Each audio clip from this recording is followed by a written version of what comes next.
My mother said, if your marriage with Henry happens, all my worries will be over. Chloe is still young, and as for Chris, I'm not too concerned about him. I said, Mom, I'll make some tea and take it to Henry's room.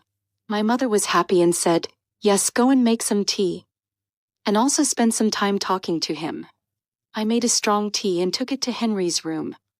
He was sitting on the bed, typing messages on his phone. When he saw me, he smiled and said, thank you a lot. I really needed tea at this time. I said, you're welcome. He said, I can see that you can read people's minds. I put the teacup on the table and said, if you're not sleepy, I can sit and talk with you for a while. He said, yes, please sit down. I sat down on a chair and started asking to Henry about his family, including his mom, sister, and his brother. He also started talking to me about his life in London. Before I knew it, an hour had passed and he told me that his birthday was the next day. I said, really? Then we should celebrate it. He said, no, I don't like to celebrate such things. I picked up the empty cup and left the room thinking that I should get him a gift, maybe a cake, to make a good impression. But that was only possible if James took me to the market. I didn't want to ask him directly, so I waited for him to come back from the university. As soon as he arrived, I went to Aunt Rose's portion, where she was making tea for herself and James. I offered to make the tea and she let me do it.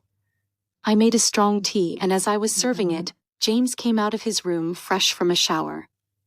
As I served him tea, James looked at me in surprise and said, wow, you've made tea today.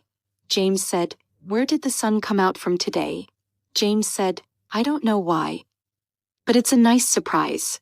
Aunt went to her room and James took a sip of the tea and said, wow, you've made it with a lot of love today.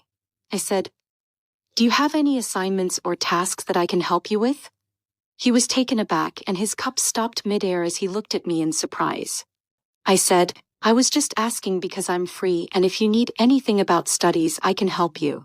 He said, how much will it cost?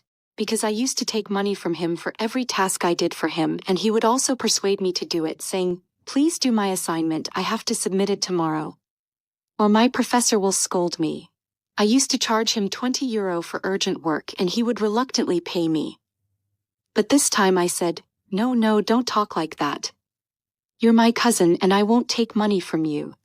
He said, even when you used to take €20 to €25 from me, I was still your cousin.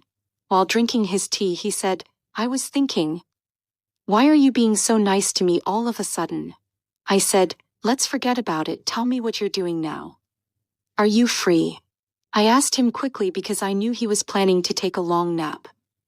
He said, yes, I'm free. I was just about to sleep. I said, take me to the market, I need to buy a gift for my friend. He laughed and said, I was thinking, why are you being so kind to me?